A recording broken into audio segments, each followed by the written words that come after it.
All right, I'm going to call to order the Planning and Zoning Commission meeting for, what is today? March 3rd. March 3rd. If everybody would please stand for the pledge.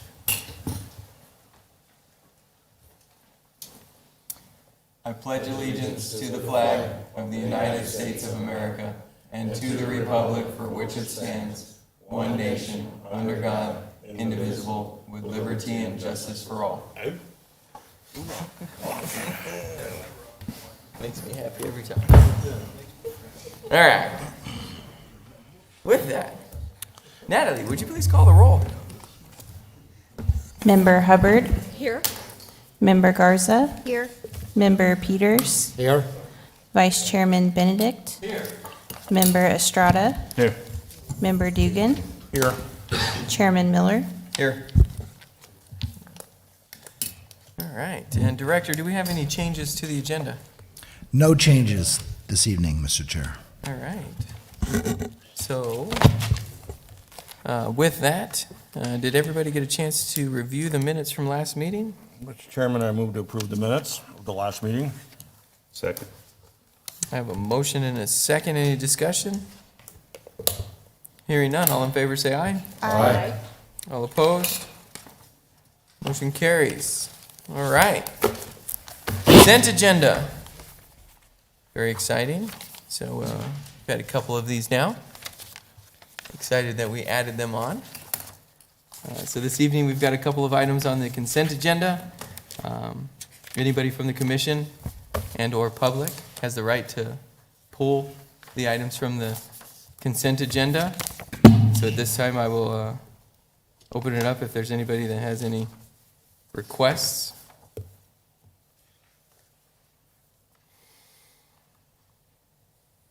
Seeing nobody?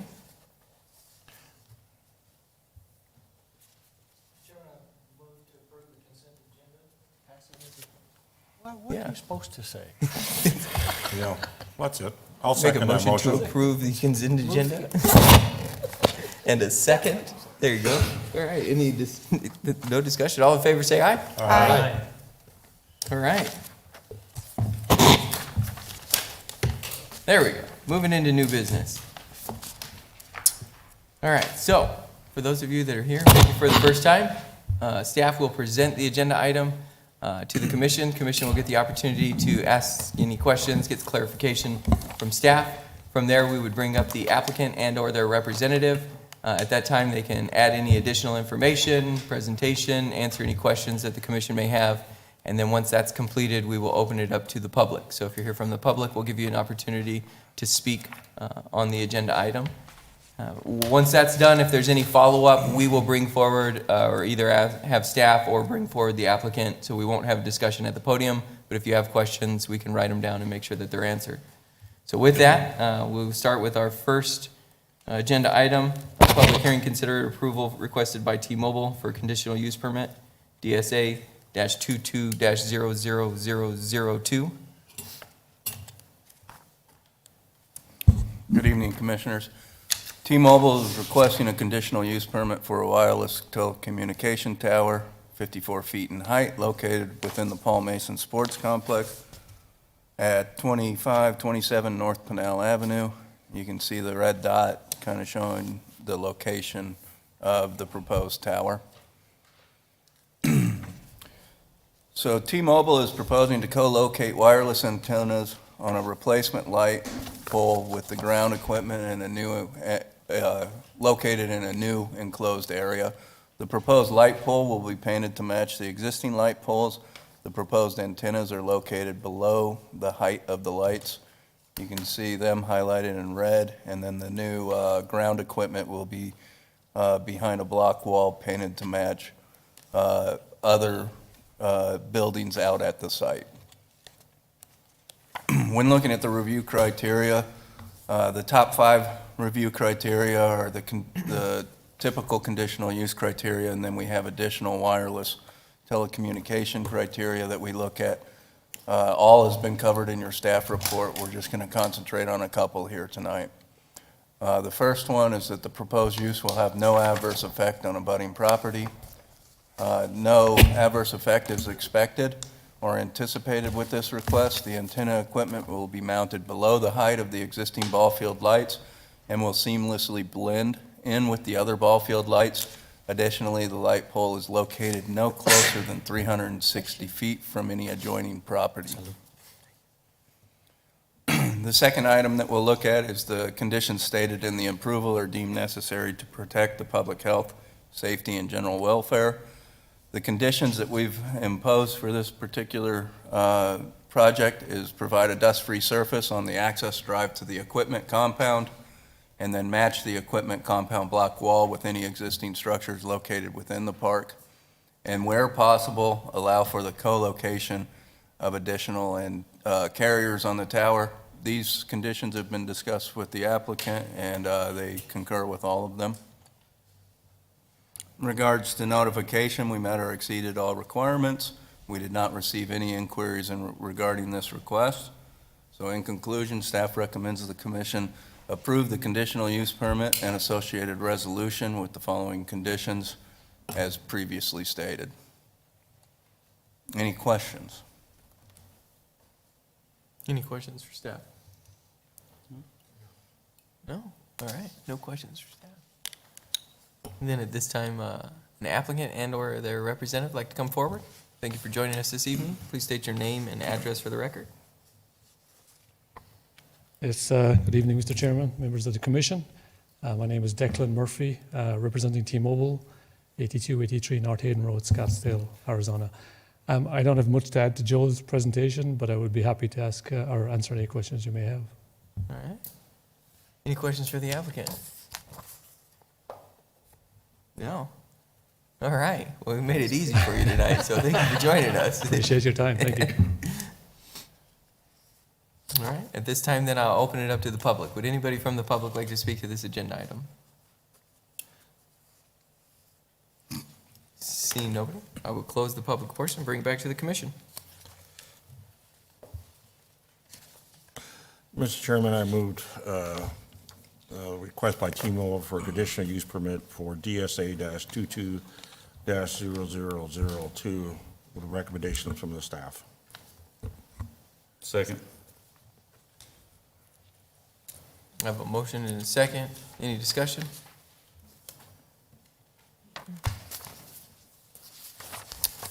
Natalie, would you please call the roll? Member Hubbard, Yes. Member Garza, Aye. Member Peters, Aye. Vice Chairman Benedict, Aye. Member Estrada, Yes. Member Dugan, Yes. Chairman Miller. Yes. All right. Next agenda item, public hearing and consideration for approval requested by Jason Dottie of Colley Architects. We have two agenda items, DSA-22-00004 for a PAD amendment, and DSA-21-00246 for a major site plan.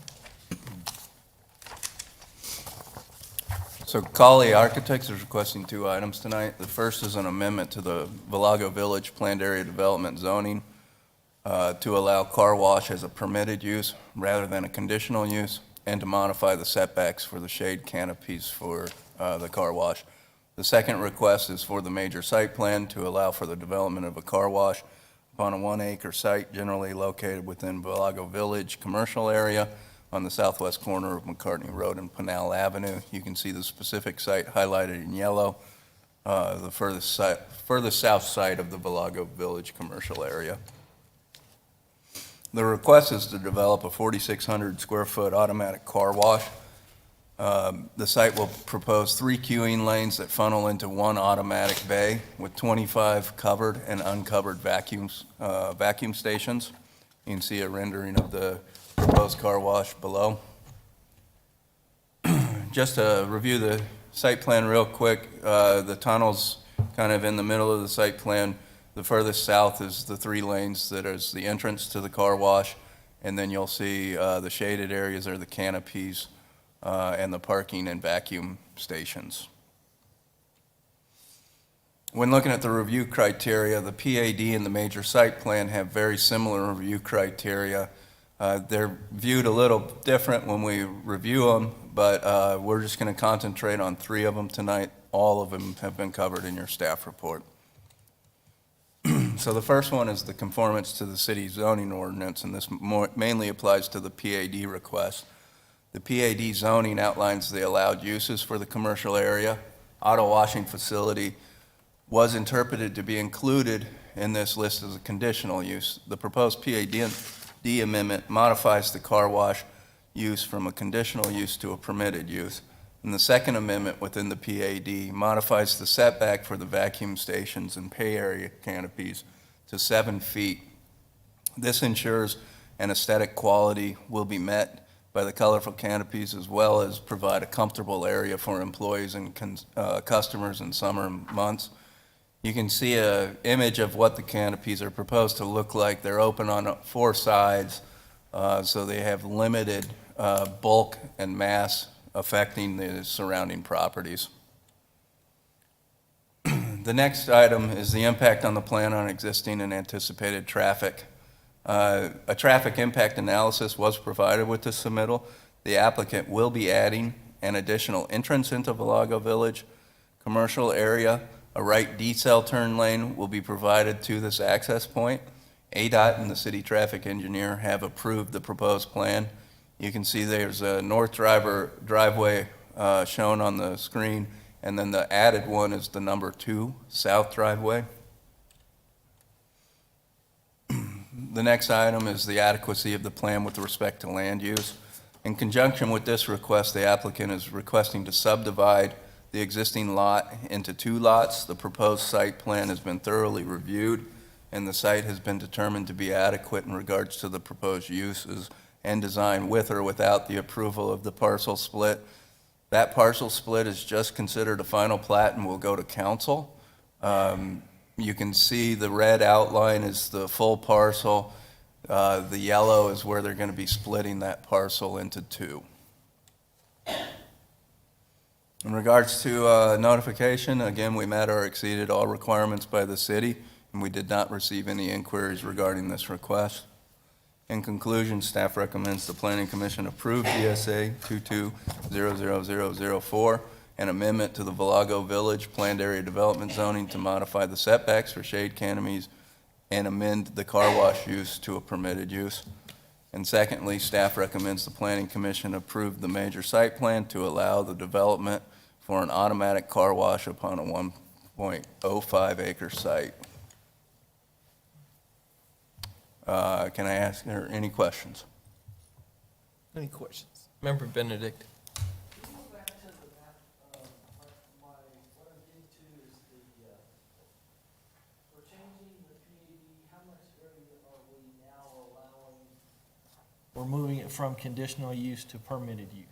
How, it's only, It's just that bottom, the PAD amendment's just for the bottom parcel. yeah, there's pretty much nothing left. Yeah, so, and there's some reasoning behind it. The conditional use comes with a 50-foot setback from the residential zone land. Traditional uses require a 45-foot setback. Their tunnel is 45 foot, and the site was a little bit tight. We did have a conditional use initially submitted with this, and we found that the PAD route might be the cleaner and easier way to make the site work for the location. Very good, thank you. Any other questions? Just from clarification from the staff report and the slide, they're not adding a northbound left turn in. No, there's a median. Right, no, they're not located cutting there. one in, It's right, a southbound left turn into the site. right. Or right turn, turn. excuse me. Right in, right out only. Yes. Right in, turn. right out only, Excuse me. okay. Pardon. Just clear, I was like looking at the slides as they were flipping through, and I was like, Yeah. does it show a left turn in? But then the staff report didn't, so we're good.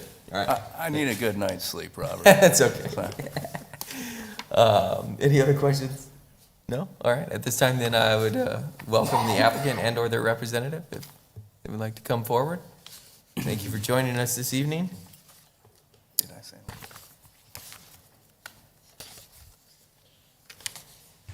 Hi, my name is Jason Doty. I'm with Colley Architects. The architect address is 730 North 52nd Street, Phoenix, Arizona.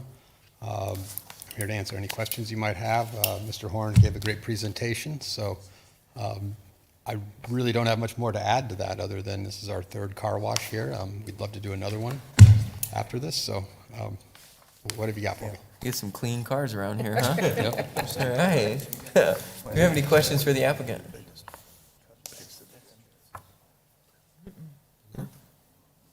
All right. Well, hey, thank you for joining us. We're going to let you off easy as well. Thank you very much. Oh. All right. At this time, then, I will open it up to the public. Would anybody from the public like to speak to this agenda item? Seeing nobody, I would close the public portion and bring it back to the commission.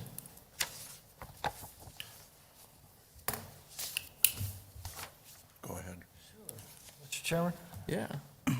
I'll make a motion to approve DSA 22-00004 to amend the Villago Village Planned Area Development and modify the setbacks for said canopies.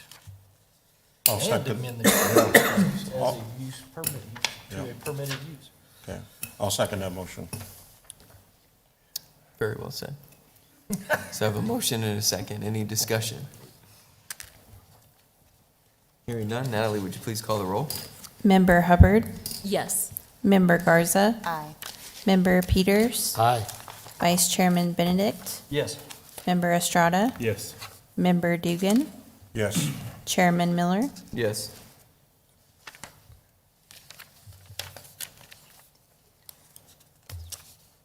Do the one now.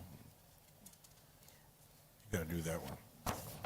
We got one more agenda Got item there. one more. Nope, I'm sorry. Site plan. That's all right. We have the second one. The major site plan. You're going to have to go off your agenda because I closed. You're Mr. good. Chairman, I'd Oh, like to no, I make a can pull it motion. back up. Yeah. Member I- Garza, please do. I would like to make a motion that we forward DSA 21-00246 major site plan to allow for the development of an automatic car wash upon a 1.05 acre site. I'll second it. So I have a motion to approve the major site plan. And a second. Any discussion? What do we got? Approving the major site plan, Yeah.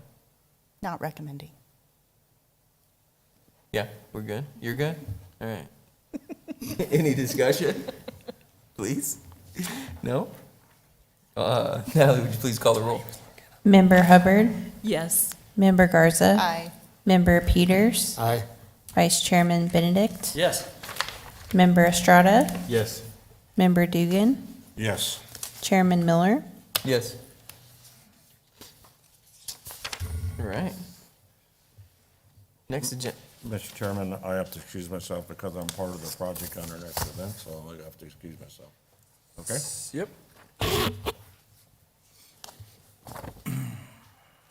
All right, next agenda item. Major site plan, 3 point, DSA-21-00220.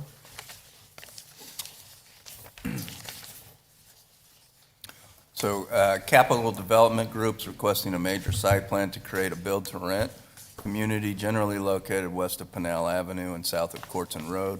You can see it highlighted on your screen below. The proposed project will provide 223 single and duplex-style rental units at approximately 10 dwelling units per acre. The current breakdown of the proposed development will include 58 one-bedroom, 122 two-bedroom, and 43 three-bedroom units. You can see the site plan laid out below. In looking at the review criteria for the major site plan, we look at the following criteria. Again, all has been covered in your staff report. We'll just concentrate on a couple items tonight. The first one is conformance to the city zoning ordinance. Planning Commission forwarded a recommendation to approve the PAD zoning for the site at the January 6th hearing. City Council approved it at the first reading on February 7th and the second reading on February 21st. And it will have an ultimate cure date for the zoning of March 23rd. Second one we'll cover is the impact of the plan on existing and anticipated traffic. Again, a traffic impact analysis was provided for the project. The site will have one full access driveway to be shared by the commercial uses and the residential build-to-rent project. The applicant will also provide a right turn or decel lane to help access the site. A secondary emergency access will also be provided at the southern portion of the site. In regards to landscaping and reviewing the submitted preliminary landscape plan, staff has required the applicant mimic the landscape theme that was established with the Iron City Polaris project submittal. And you can see and highlighted in the green area there is what the Iron City landscape palette look like and pattern look like. It actually will lay right around, right north of this project. So we were asking them to mimic that so the project feels like a cohesive unit. So further evaluation of the landscape will be provided at time of the final landscape plan submittal. In regards to screening, the site frontage along Pinal is proposed to have a 6-foot-tall decorative block wall. Staff has requested this wall be extended along the southern boundary of the site to ensure that there's no adverse impact on future development to the south. In regards to notification, again, we met or exceeded all requirements, and we did not receive any comments. In conclusion, staff recommends the Planning Commission approve DSA 21-00220, a major site plan to create a build-to-rent community, the park at 3 Point, with the following conditions. Amend the landscape plan to match the depth, plant materials, and pattern provided in the previous 3 Point submittal or Iron City Polaris. Indicate the perimeter south wall to be a decorative block wall to match or complement the primary theme wall. And then show sidewalk improvements along Pinal on all submittals. Can I answer any questions? Do we have any questions for staff? Chairman, I have a question. Yeah, Member Garza.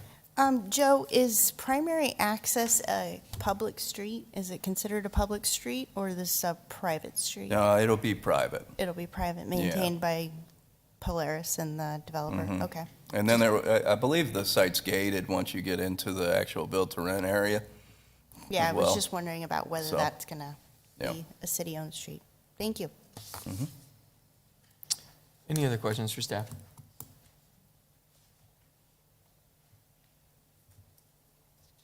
No? All right. Well, thank you. Would the applicant and/or their representative like to come forward? Thank you for joining us this evening. Thank you, Mr. Chair. My name is Joshua Cook. I'm with Hilgart Wilson. I represent Capital Development Group.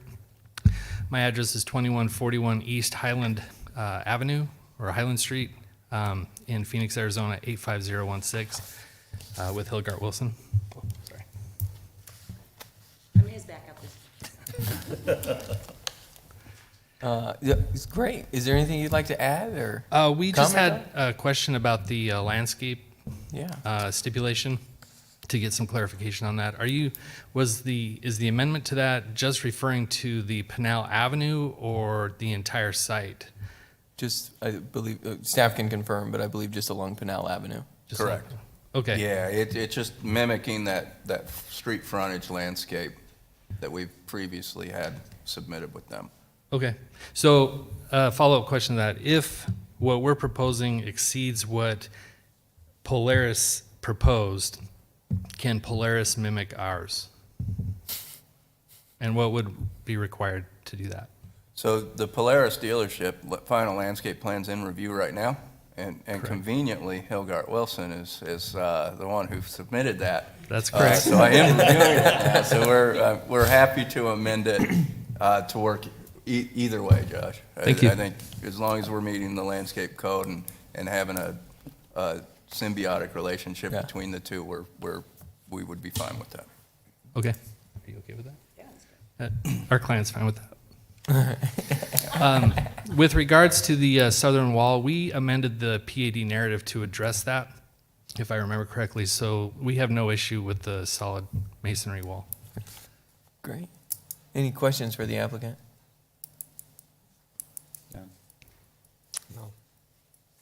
No?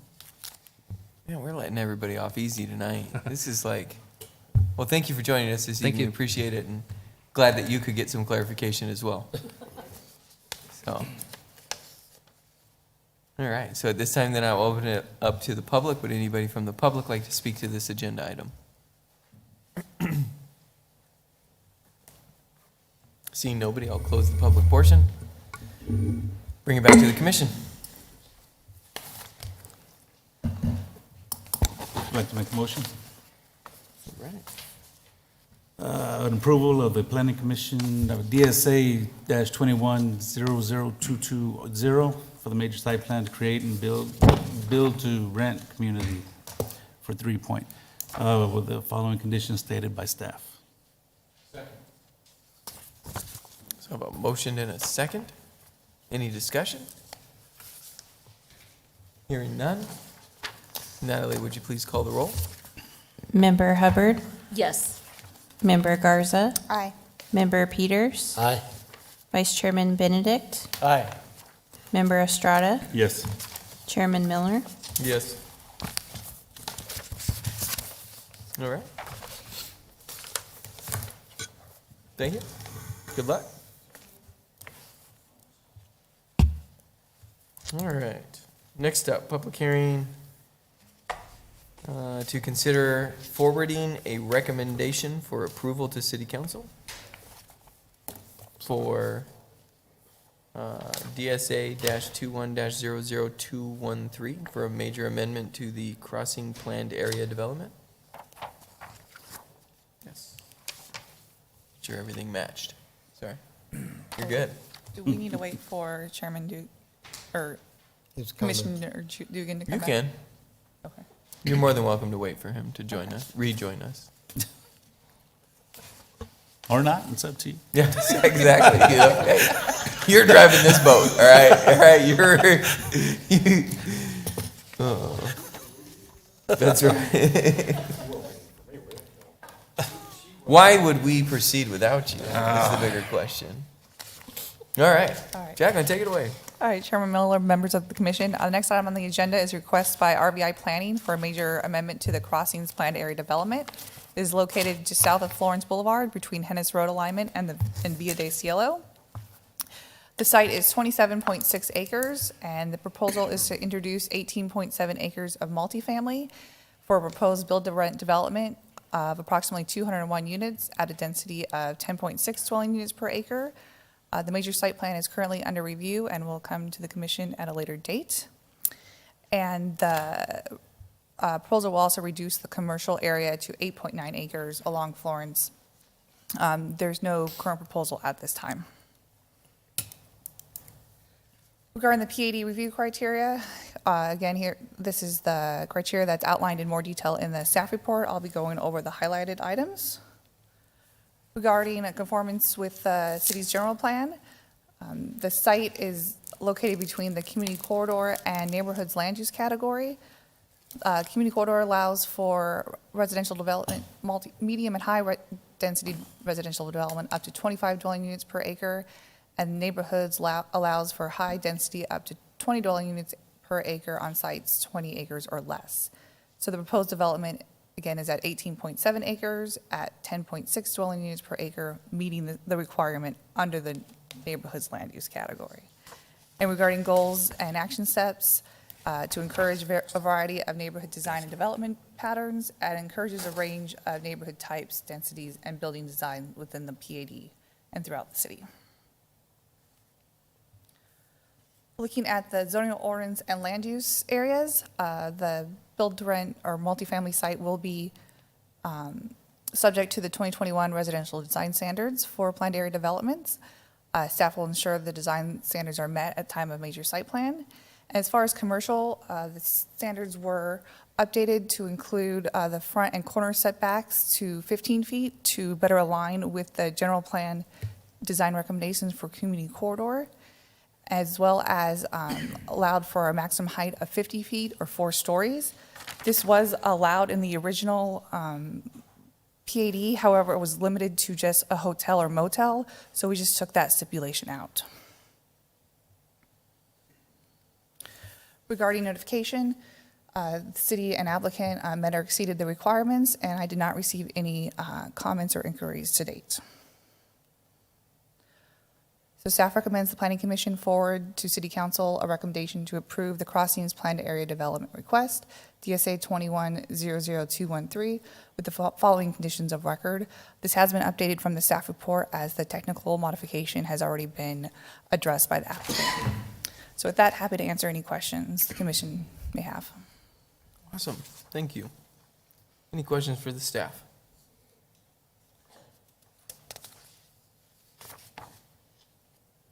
Wow.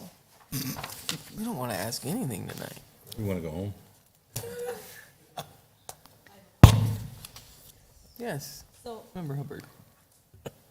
before it was commercial and office, and now we're going commercial and multifamily. Do we have the water for these additional homes? Because So it doesn't cause because it's an apartment complex? So it doesn't require the certificate of assured water? But good question. It's the quote-unquote loophole on the apartment complex right now. Good question, but do we, Arizona Department of Water Resource, I think you could say no, but staff. So if I could, let me expound on that a little bit. So as the chairman indicated, multifamily developments are not required to have what's known as a certificate of assured water supply. But there has to be adequate water, obviously, to support the multifamily development.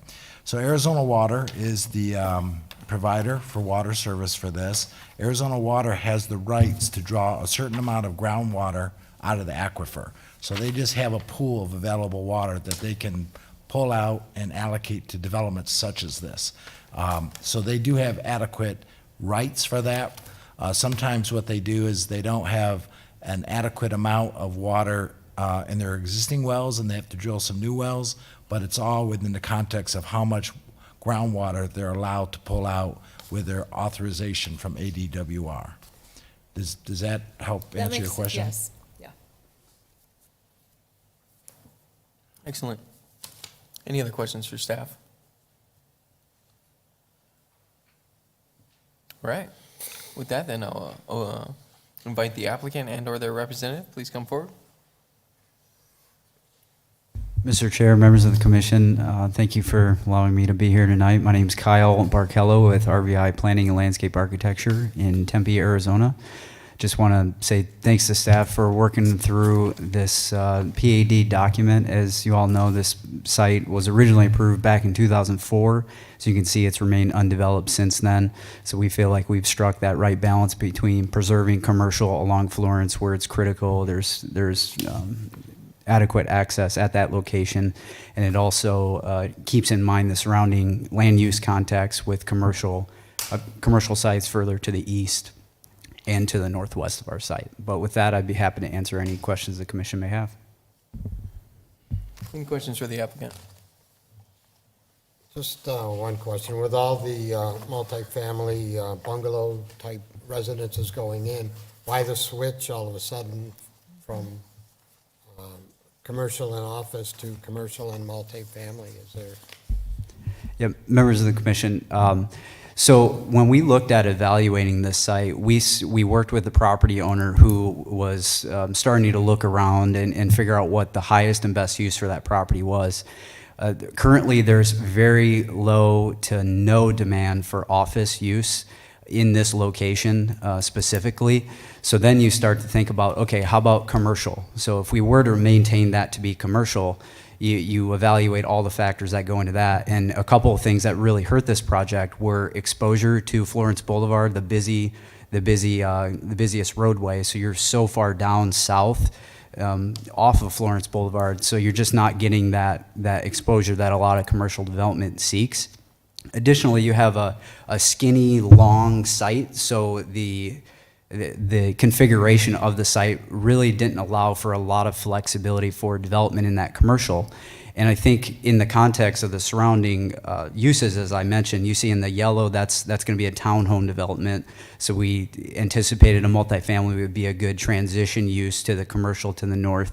And then you see the red, which is that community corridor. So we're making sure, what we're planning here is in context of the surrounding, but we felt that proposing commercial in this location, it wouldn't be able to compete with, you see all the commercial development along Florence Boulevard. So there was kind of a concern as it relates to that, in addition to not having any specific user in mind. So Okay. I hope that answers the question. Thank you. Member Benedict. I'm curious, did you want to comment or expound on Commissioner Hubbard's question about water? Not at this time, Commission. As you know, the separate site planning process is currently under review right now. It has been determined that there is adequate water for this site to develop the multifamily. And as Director Paul stated, this would not require an assured water supply, but this project would not be considered if there was any concerns whatsoever on the availability of water. So it's not a speculation in any sort of fashion. Thank you. Any other questions for the applicant? No. Awesome. Well, thank you for being here this evening. At this time, then I'll open it up to the public. Would anybody from the public like to speak to this agenda item? Seeing nobody, I will close the public portion. Bring it back to the commission. Mr. Chairman, Member Peters. I would like to propose that the Commission forward a recommendation of approval to City Council for a request by RVI Planning for DSA-21-00213 for a major amendment to the Crossings Planned Area Development to introduce multi-family area of 18.7 acres and reduce the commercial to 18.9. I'll second that motion. We include the conditional and technical, or well, the technical modification was already done, so do we include the conditional? We do. We include all the conditions. Conditions of record? Correct. Do you agree to that in your Yep, second? I agree with that. Fantastic. Any other discussion? No? Natalie, call the roll. Member Hubbard? Yes. Member Garza? Aye. Member Peters? Aye. Vice Chairman Benedict? Yes. Member Estrada? Yes. Member Dugan? Yes. Chairman Miller? Yes. All right.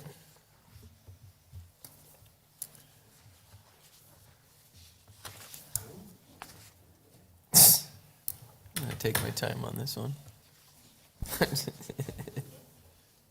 All right, next up, public hearing requested by the EPS group.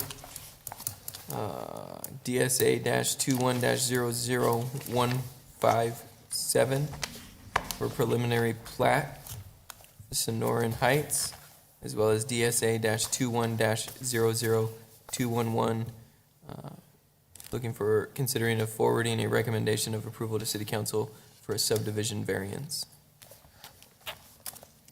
Good evening, Chairman, members of Planning Commission.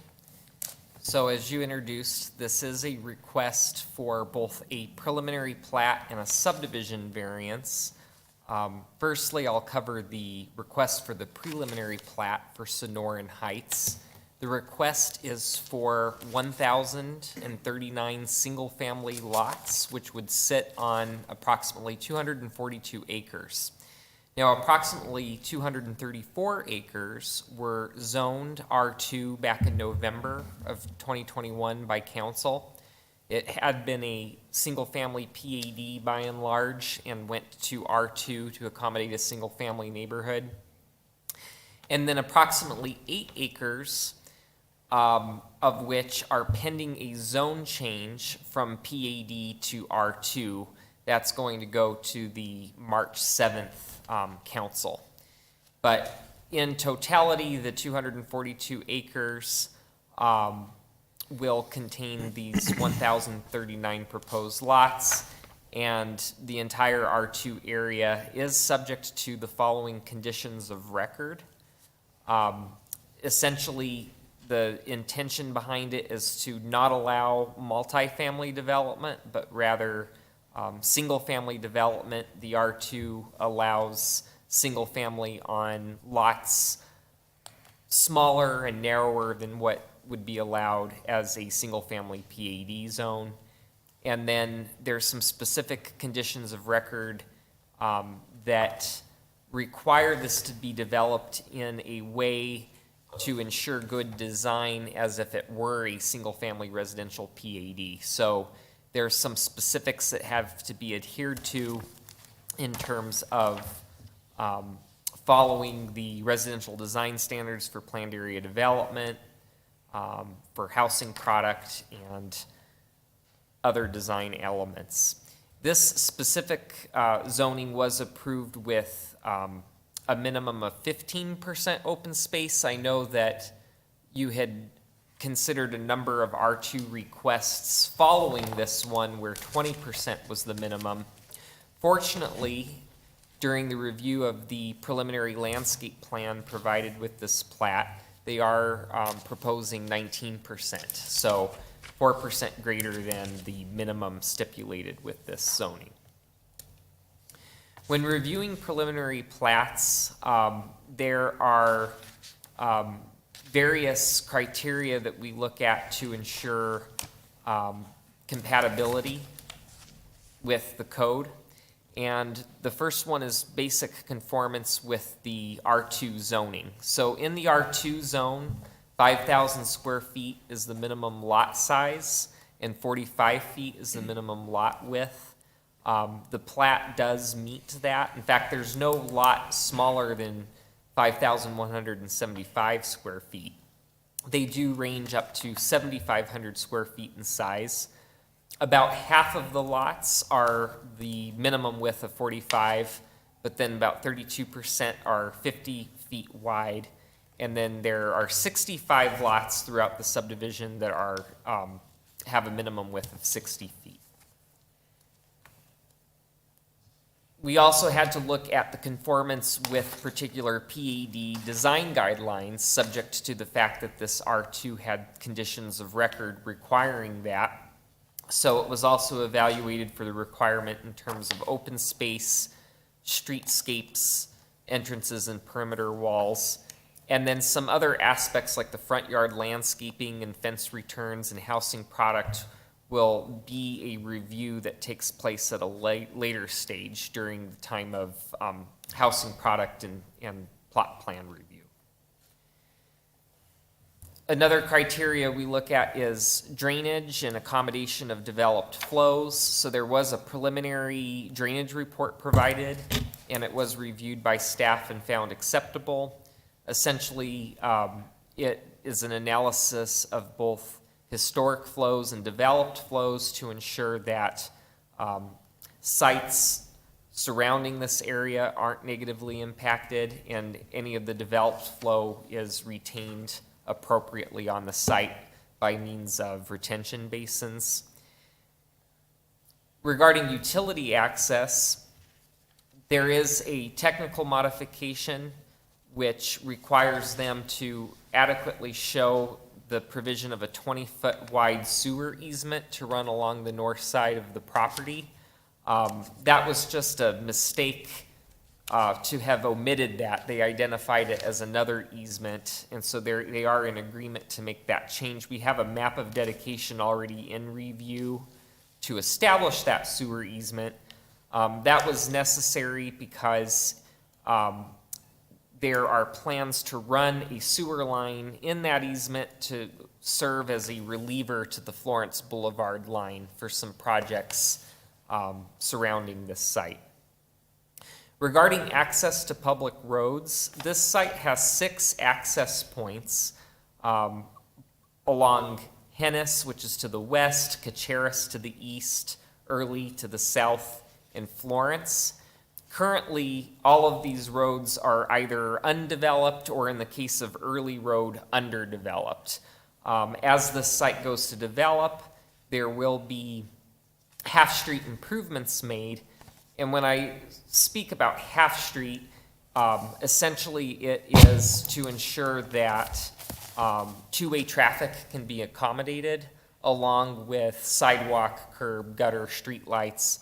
And so in some instances, the amount of asphalt exceeds technically that half-street width because you have to be able to ensure that there's two-way traffic. And then, of course, as development occurs on the other sides of Hennis and Kacharis and Early, the other half-street improvements will be made on their respective sides.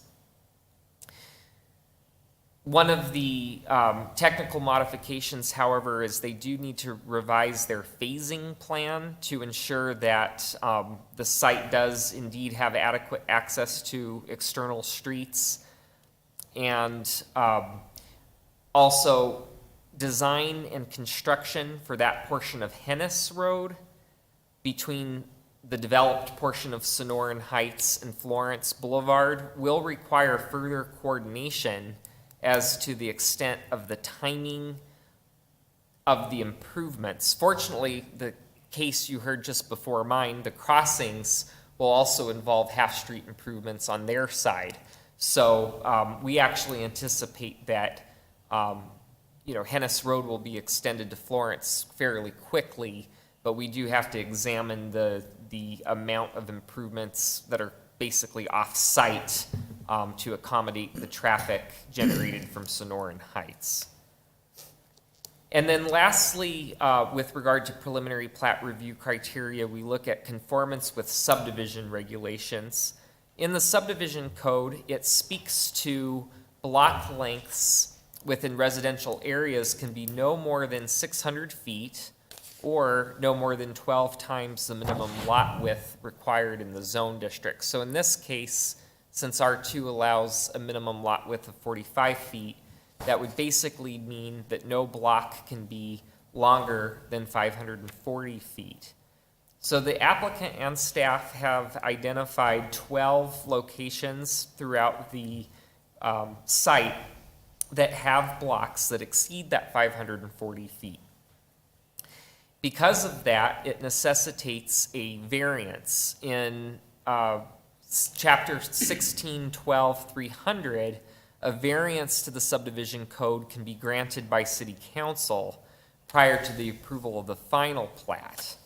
Accordingly, the preliminary plat identifies the blocks that are proposed to exceed the length requirement, and then the applicant has to provide justification for having these long of blocks. So Planning Commission plays a role in that you're required to make a recommendation to council regarding the request for the subdivision variance. One of the reasons why long blocks are a concern is primarily because of speed and also aesthetics.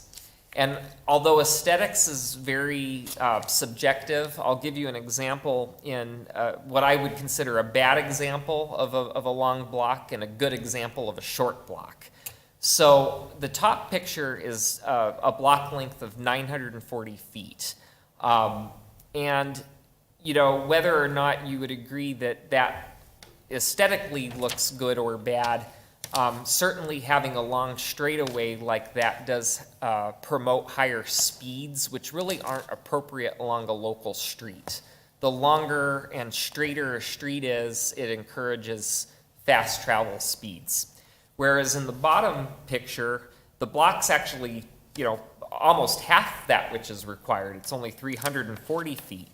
But it does add more visual interest because you don't have just this long, never-ending street that you're looking down, but it also is, arguably going to result in slower traffic speeds because it's not a very long distance before you're at the next intersection.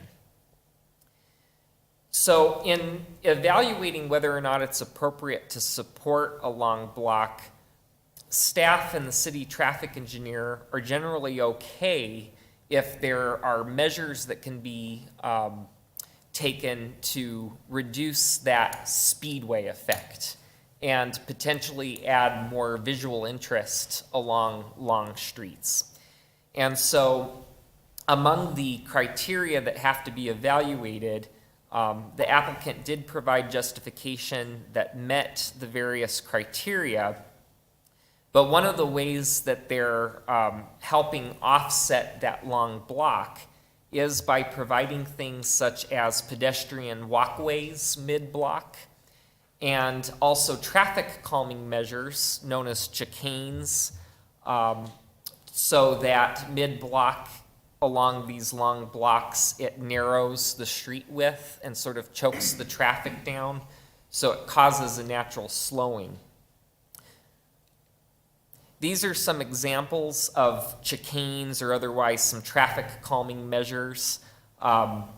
The picture on the right is probably the best example of where you see a crosswalk that is along the narrow part of the street. So it makes it safer also for the pedestrians.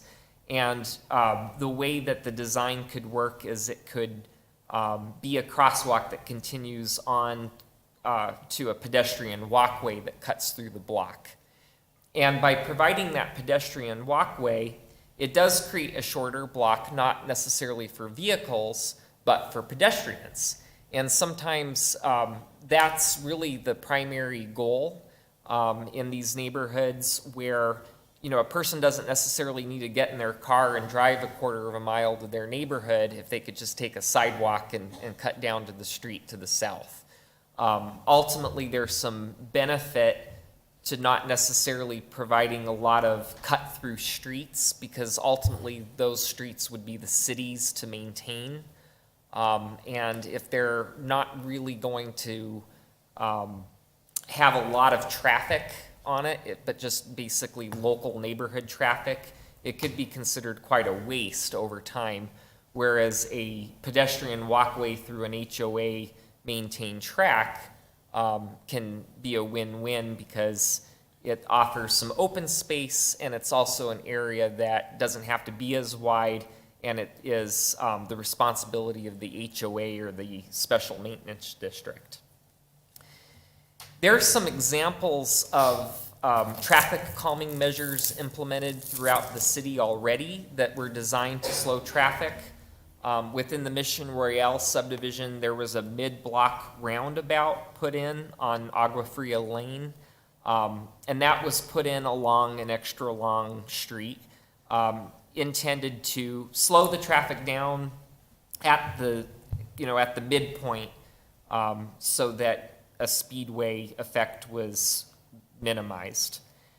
And then in the Montera Village subdivision, there's a really good example of a mid-block walkway, which does help, like I say, provide an opportunity for a shorter block for pedestrians.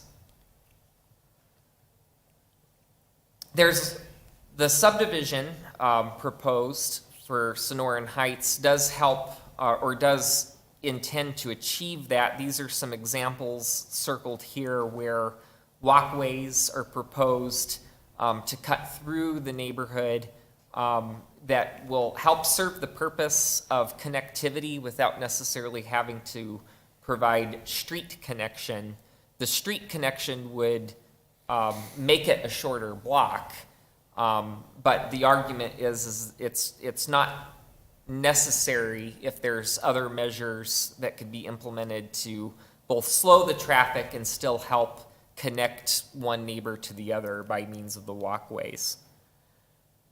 We are recommending a technical modification that all blocks on the preliminary plat that exceed the minimum block length are to include chicanes or similar traffic calming measures at locations to be approved by the city. The pre-plat that we had under review only offered chicanes in very limited locations, and we find it appropriate that traffic calming measures need to be provided on any block that exceeds that, that normally stipulated block length. As far as the next steps are concerned, Planning Commission would be considering this pre-plat subject to City Council approval of the subdivision variance, and then also Planning Commission would be making a recommendation to Council regarding the subdivision variance. City Council will decide on the subdivision variance at an upcoming meeting, and should they approve it, then, and if the pre-plat's approved, then city council can consider a final plat for this subdivision at a later meeting. That has yet to be submitted, the final plat, but it would have to be in conformance with an approved pre-plat. Once the final plat's been approved, then the permits to actually construct the subdivision can be underway. Regarding the notification process, this met which is required by code. Staff received no comments. Staff does recommend approval of the Sonoran Heights preliminary plat, subject to the following technical modifications and conditions that I've covered in the presentation and in the staff report. And staff recommends that Planning Commission forward to City Council a recommendation to approve the subdivision variance for the block lengths within Sonoran Heights. And I'd be happy to answer any questions. Do we have any questions for staff? Member Garza. Chairman, I have a question. So this is related to the access to Florence Boulevard. So is Kacharis considered a full access? So there'll be left turns permitted for potentially 1,000 cars? Only 1,000? One trip a day, maybe Let me get 2,000. to a good graphic here.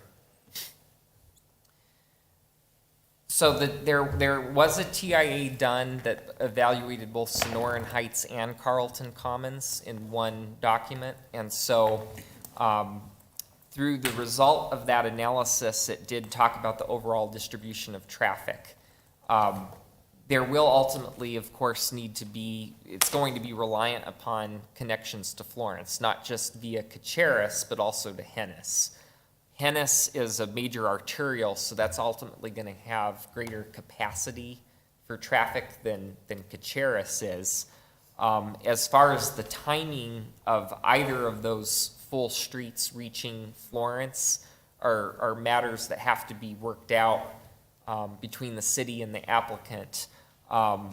With regard to Kacharis, though, it's for sure going to reach Florence at the outset because they own the property. They own a strip of property all the way up to Florence. So there will be half-street improvements made since Kacharis is ultimately just a major collector. However, to your point, that's a lot of traffic volume on a major collector. If it's carrying the burden that Hennis is also supposed to help out with. So that's why one of the conditions is to work with the applicant to ensure that Hennis happens as soon as possible as well to distribute that traffic. But then you also have early to the south, which of course will help distribute traffic to, mind you, it's sort of considered secondarily because it's further to the south, but that street does reach out further to the west to streets such as Peart and Arizola to provide additional connections. Dwayne may want to speak more on your question if mine didn't quite hit all of the points. So, Dwayne, will it be a full access intersection at Kacharis?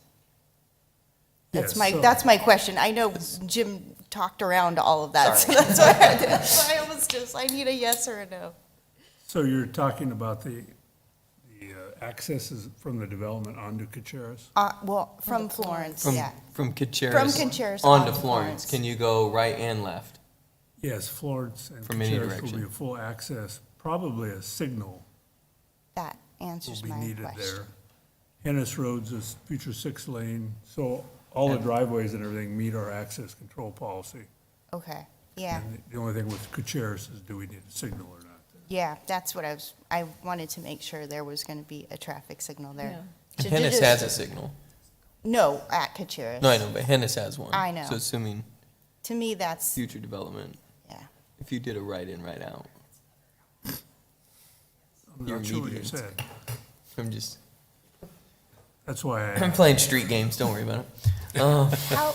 How about right turn lanes? Any dedication at Kacharis or Hennis related to the So development? our current policy is all arterial driveways and streets need right turn lane going into it. Okay. Now, So Kacharis is a minor arterial, or minor, it's a collector, so we wouldn't necessarily put right turn lanes on it, but we will on Florence and on Hennis. Thanks. Any other questions for staff? I have just a quick one here. Member Peters. Jim, regarding that 20-foot wide sewer easement, was that incorrectly dedicated as a electrical easement at one point? Correct. And it was always a sewer easement, or? Commissioner Peters, there was no understanding of what the electrical easement was intended for, so it's Okay. our belief that it was a typo, and it was meant to say a sewer easement, so that's why it's one of those technical Okay, yeah. modifications. being I was just wondering if it was abandoned, why wouldn't we make it a public utility easement, include Right. the rest of them, you know? But that's all right. Yeah, through the evaluation of it, the plat does contain a number of PUEs throughout the plat. And so through our analysis, there wasn't a need for a quote-unquote PUE through there. It's really just primarily intended for sewer. Okay. And Commissioner Peters, just to clarify, is the electrical easement that James is mentioning has never been recorded because it's not on a plat. It was just shown on the preliminary plat and labeled as an electrical easement. So we're just changing the label from electrical to sewer. We're actually processing, because we need that sewer easement sooner versus later for other developments in this area, we're actually processing a separate approval for dedication of that 20-foot sewer easement to City Council in the next couple upcoming meetings. So that's going to happen before actually the final plat. It'll be reflected on the final plat and the preliminary, but recorded prior to. Okay, thank you. Member Benedict? Can you go back, I think you had a map that showed the intersections coming out of this development onto the two roads? Look at there. So, does it confuse my simple mind that we've got three that go on to the smaller road and one that goes on to the major?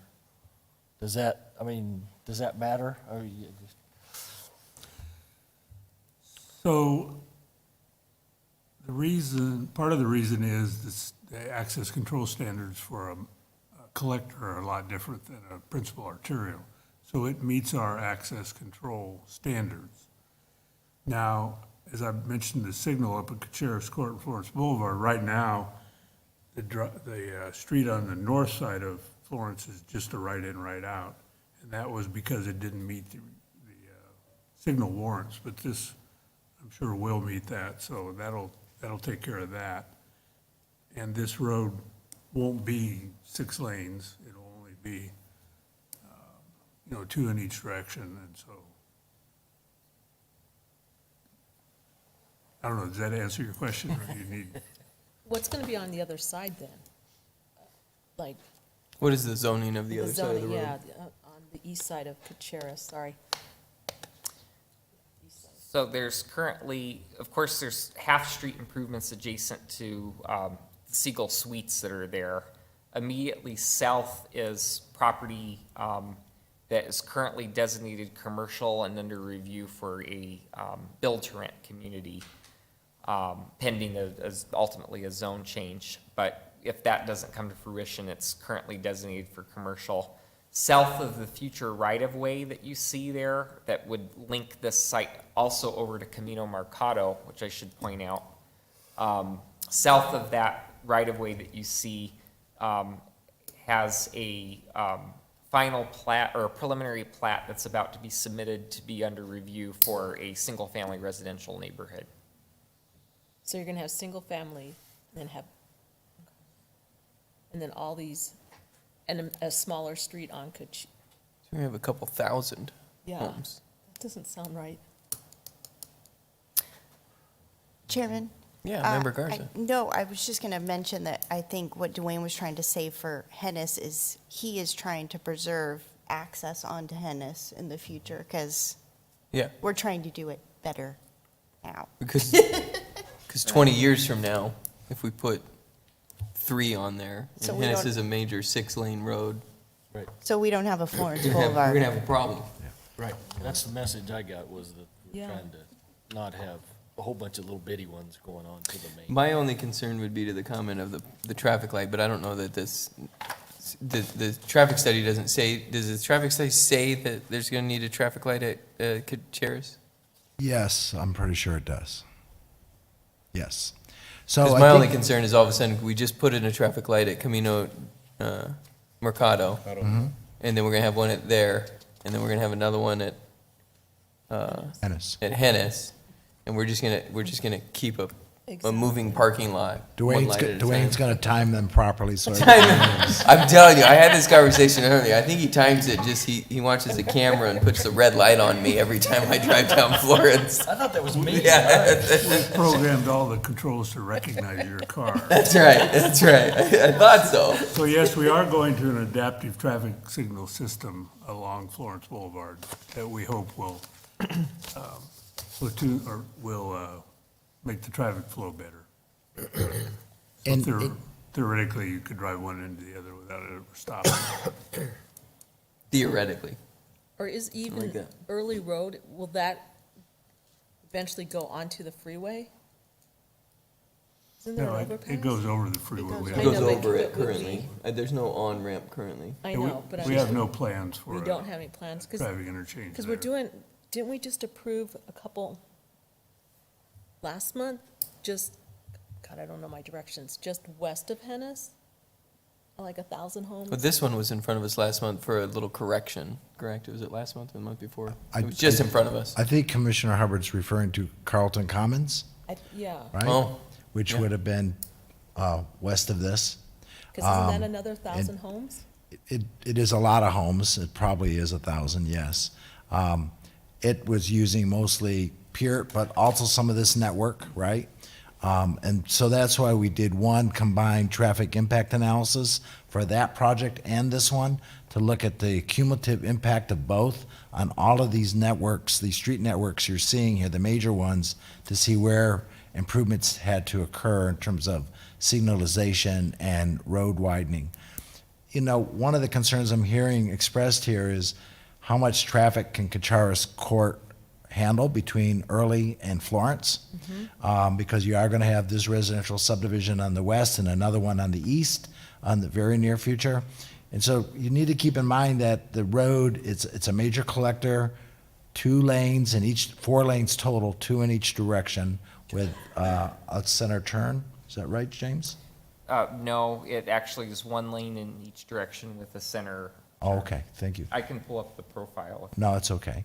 So I guess the question then is, how much traffic can that kind of configuration carry, right? Exactly. And whether or not it can carry what's being proposed here, because it seems like a lot, right? It does. Yeah. So Dwayne, what do you think the carrying capacity of that street is? Just roughly. I know. I would like to say before I get into that, you know, Hennis being a major arterial, that's for moving traffic across town. Yeah. It's not necessarily for, And then you have Pert, like, just not that far over, Hennis is gonna be a 5-lane road, right? 6. Not 7. 7 lanes. It's gonna be 7. So Kacharis Court being a collector, that's the Wow. road we want everybody coming and going from, not Hennis. That's why there's 3 accesses.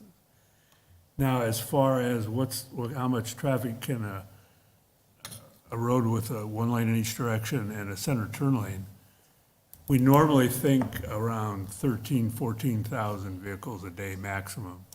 But we do know that you can get up to 19 or 20. So I doubt that We're only helps you. talking about a couple thousand here. We're a But tenth what of what he can handle. What I'm saying is that's a lot of traffic, and I don't see that it's the traffic that's going to be coming on to Kacharis Court is going to overload it. On Hennis Road, you only got 1 exit going in from Hennis Road into this complex. And that's a lot of traffic going north. will there be a decel lane going into that build because it's only one way in, one way out? There's 2,000, there's gonna be over 1,000 houses in there, that's times two. That's 2,000 people going to work. Do you need a decel lane on Hennis going into that complex because you only got one on that side? I'm just talking about a decel lane Yes, going back into that So our park. current policy on Is what? major and principal and minor arterials is to have right turn lanes into all driveways and streets. So yes, there'll be a right turn lane. And that's displayed in here. Yeah, that decel lane right there. Well, this one right here, barely see that you can't see, but yeah, but it is there, yes? It is there. Thank you. And just to give you a sense of, what kind of analysis goes into this traffic analysis, we estimate that each home is going to generate 10 trips a day. Not 2, 10. That's the numbers that we're throwing into the model to see if everything works. So, so we end up being pretty conservative. So we do a lot of analysis on traffic impact to see how it's going to affect the whole network and what improvements need to be made to make everything function properly. So like Paul said, we do all this analysis, and that tells us whether one lane in each direction on Kacharis Court is enough or not. And so far, it tells us that that will work. All right. So it just seems like there's a lot of houses going down there. Yeah. In the last few, There is. and then making sure that we can handle all that. That's what Dwayne gets paid the big bucks for. I don't think I make enough big bucks.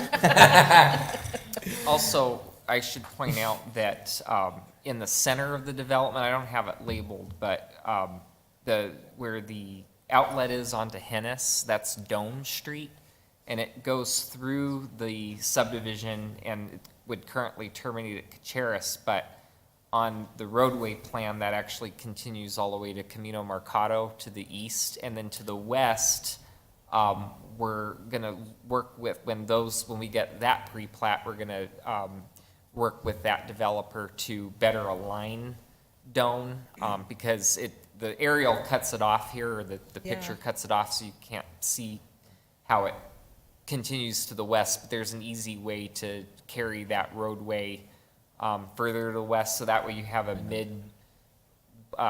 midway between Early and Florence, another way to go east and west too, that will help distribute traffic, so that once that's all developed, traffic may not necessarily need to go as far north as Florence to go east and west throughout town.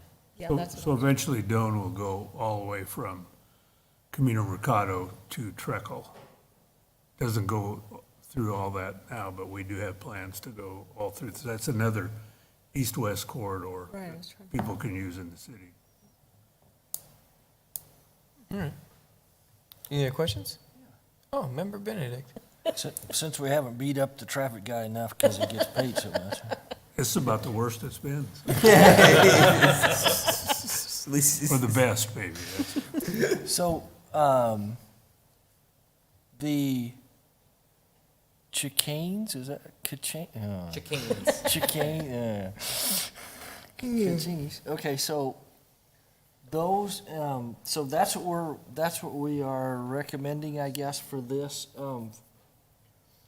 Talk to me about the difference between that and the one that you showed. Actually, was the one I was thinking about, that mid-block. Right. Kind of like the makes a roundabout thing out of it, but hopefully you don't have to figure out how to turn left and to go right, but right to go left. Why one over the other? Where does it work well? Sure. Commissioner Benedict, so chicanes are specifically what's featured in these photos here, and it's basically just where the road would narrow by providing some artificial curbing, or by artificial, I mean more than what would ordinarily be needed, to narrow the road. But that is one type of what's known as a traffic calming device. And so, when I use the term chicane, it's probably maybe more appropriate to just to refer to any number of traffic calming measures or devices that can be used where determined appropriate. So in the case of the Mission Royale example, that's not really a chicane, but it's a roundabout. But it is a traffic calming device that would also be appropriate in certain locations through the Sonoran Heights development where there's longer blocks. One of the advantages of a chicane is that if it's going to be located where there's like a mid-block sidewalk, such as in the bottom picture, it sort of lends itself to a chicane because the walkway could be projected out into the street a little bit closer, so it narrows the crosswalk across the street. And also, the chicane is going to be in an area where you're not going to really have on-street parking. So it's best to locate that next to a walkway so you're not putting that in front of someone's single-family house. So that, primarily it can be any number of traffic calming devices. Okay. I do like that it does pull a pedestrian out past a parked car as well. So if you were to go across the street, it's kind of a handy little deal. No, that is kind of nice. Any other questions? Shorter run. That's right. Run across. It's harder to hit them than. I just have on the slide deck and double checking, I think there was a place in there that you said the minimum length, and wrapping my head around maximum length. We are breaking this up because it's exceeding the maximum length we allow, correct? I think in one of the slides it says the minimum length. Oh, I apologize. Okay, I just wanted to make sure I'm understanding and Right. clarification on the condition of, because it's exceeds our maximum. Correct. All right. I apologize for the typo. No, you're good. All right, other than that, no other questions for staff? So we want to take another shot at Mr. Sure, I'm Itel? ready. That's all right. Then at this time, I'll open it up to the applicant. All right. Come forward and maybe speak on all this wonderful conversation we've had. And thank you for joining us this evening. Thank you, Mr. Chairman, members of the commission. I'm Dale Willis with Willis Property Company, here to answer any questions. You've asked a lot of questions tonight, and you've had some great comments and answers from staff, and we appreciate Jim and Paul and everybody involved with helping us to get to the project to this stage right now. So, any questions I can answer for you? Why'd you make the streets so long? Yeah. Is it, Well, I think it's just to flow what we wanted to do with the pedestrian connections, one thing, as well as access to the big parks that we have put in. It really hasn't been mentioned tonight. We spent a lot of time on the open space. I know, Instead you of did an 15%, excellent job too. It's much 19%. appreciated. I need a couple of attaboys from everybody tonight. Hey. But I think a combination of that, more than anything, working with Jim on this, as well as just a couple of the photos that he had with those pedestrian. I mean, I developed in Montera Village, Highland Manor years ago, and that was one thing that we wanted to do, have that connectivity with the open space parks, as well as people, instead of going all the way down to the corner and then back, and then instead of putting another street in, but just having that pedestrian walkway more than anything else. And so that's what we were trying to do there, so. Okay. All right. Any other questions for the applicant?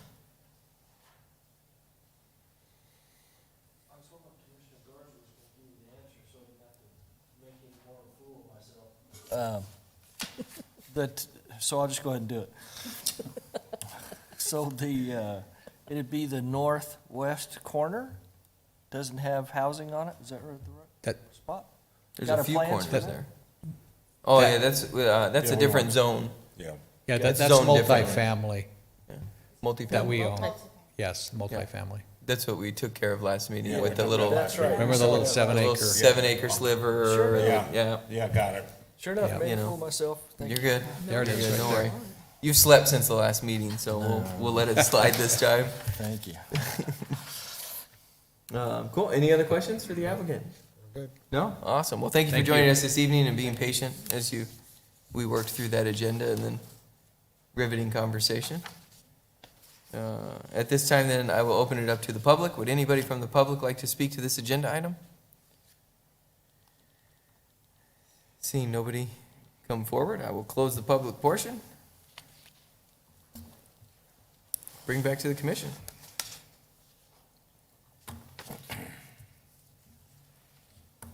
Chairman, I'd like to make a motion. Oh, fantastic. I motion that we recommend approval of the Sonoran Heights preliminary plat DSA 21-00157, subject to the following technical modifications and conditions listed in the staff report. Second. So just for full clarification, we made a motion to approve it. Yeah? Is that correct? Recommend approval, or You make a motion to motion approve. of approval. Thank you. I was struggling with that. It's okay. Well, because then the next one, you're going to have to forward a recommendation, so then it's going to mess you up again. So to do what she was told. I get it. I'm just trying to make sure we get clarification. I don't want legal coming at me later, and then I don't want Mr. Willis upset that we did it wrong and we had to do it again and all this fun stuff. All right. So motion in the second. Any other discussion? No? All right. Natalie, would you please call the roll? Member Hubbard, Yes. Member Garza, Aye. Member Peters, Aye. Vice Chairman Benedict, Yes. Member Estrada, Yes. Member Dugan, Yes. Chairman Miller. Yes. You want to go 2 for 2? Just, Want to do the next one? Yes, I'll do the next one. all right. Mr. Chairman, I make a motion that we forward a recommendation of approval of the subdivision variance for the block length of DSA 21-0011 for Sonoran Heights. Second. Excellent motion. Yes. Motion and second. Any discussion? Hearing none. The only discussion I'll have is I will give the kudos for the open space and parks that you put Yes. into your preliminary plat and incorporating walkways and pathways, which I think will make for a great subdivision. So with that, Natalie, would you please call the roll? Member Hubbard, Yes. Member Garza, Aye. Member Peters, Aye. Vice Chairman Benedict, Aye. Member Estrada, Yes. Member Dugan, Yes. Chairman Miller. Yes. Right. With that, I will open it up to the next agenda item, public comment. Does anybody here want to comment? Seeing nobody, I'm closing the public comment portion. Reports by the planning director. Let's see, no administrative approvals of plans, no Board of Adjustment decisions. City Council did hear a lot of your items. They approved 3 of the zone changes that you recommended that they approve, shown as 1, 2, 3. And they also recommended the zoning code text amendment regarding the allowability of 15-foot front yard setbacks for the non-garage areas of homes. So that's all I have to report. All right. Mr. Chairman, I make a motion to end the meeting. Second. We have a motion to adjourn. All in favor? Aye. Aye.